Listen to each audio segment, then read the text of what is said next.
What happens when the world's largest military quietly rewrites its priorities, shifting focus away from its main global rival and back toward its own backyard, while controlling choke points that move trillions of dollars in trade every year?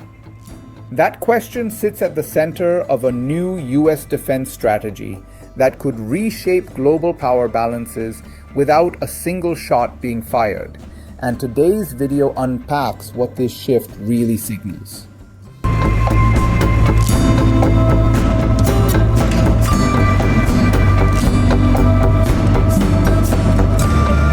If this strategy succeeds, the United States could lock down its hemisphere while forcing allies to shoulder more global responsibility, altering long-standing security assumptions. If it fails, pressure could build on alliances already strained by wars, trade disruptions, and political fragmentation. And if it escalates, the consequences could stretch from Arctic shipping lanes to the Panama Canal, redefining how influence is projected in the 21st century. The document driving this shift is the 2026 National Defense Strategy, released 4 years after the last version and marking a clear departure from recent US defense planning. Instead of placing China at the top of the threat hierarchy, the Pentagon now defines the defense of the US homeland and the Western Hemisphere as its primary mission. This is not presented as withdrawal from global affairs, but as a rebalancing in which geography, logistics, and economic lifelines take precedence over distant power competition. To understand why this matters, it helps to look at history. Since the early 19th century, US security thinking has treated the Western Hemisphere as strategically distinct, guided by the Monroe Doctrine's assertion that external powers should not dominate the region. While that doctrine faded in overt language after the Cold War, its logic never fully disappeared. The 2026 strategy revives that framework, not as ideology, but as a practical response to modern vulnerabilities tied to trade routes, energy flows, migration, and transnational crime. The strategy outlines that the US military will no longer accept losing control or access to what it defines as key terrain across the hemisphere.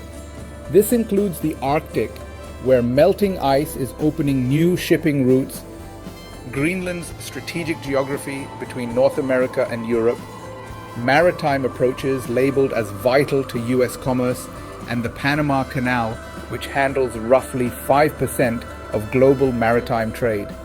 Together, these nodes form a logistical spine that underpins both civilian economies and military mobility. This inward turn does not remove China from the equation. Instead, China is repositioned as the second priority, no longer framed as an inevitable confrontation, but as a competitor to be managed through deterrence and balance. The strategy emphasizes avoiding humiliation or containment, arguing instead for military strength that supports diplomacy and preserves stability in the Indo-Pacific. The underlying assumption is that sustained deterrence reduces the likelihood of miscalculation rather than accelerating it.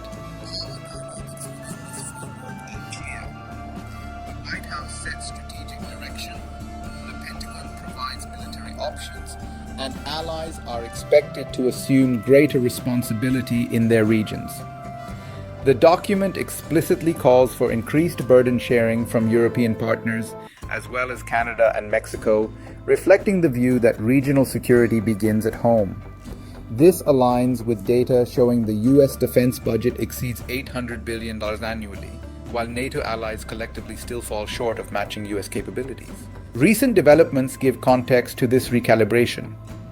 The war in Ukraine, approaching its 4th year, receives limited attention in the strategy, with Russia described as a persistent but manageable challenge to NATO's eastern flank.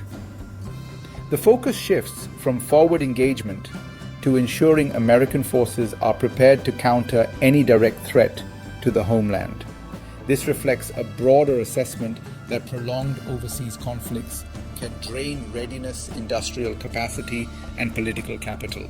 At the same time, the The strategy places renewed emphasis on rebuilding the defense industrial base. This is not abstract.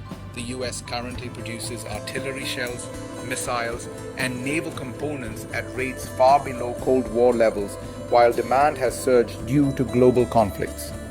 Strengthening domestic production is framed as essential to sustaining deterrence without overextension. Two future scenarios illustrate what is at stake. In one scenario, the strategy stabilizes US power by consolidating control over trade arteries and territorial access points. Allies adapt by increasing defense spending and regional leadership, while China, the US, and regional states maintain a competitive but predictable balance in Asia. In this outcome, global stability rests on clear boundaries and reduced incentives for escalation. In another scenario, allies fail to increase burden sharing, forcing the US to stretch resources between homeland defense and overseas commitments.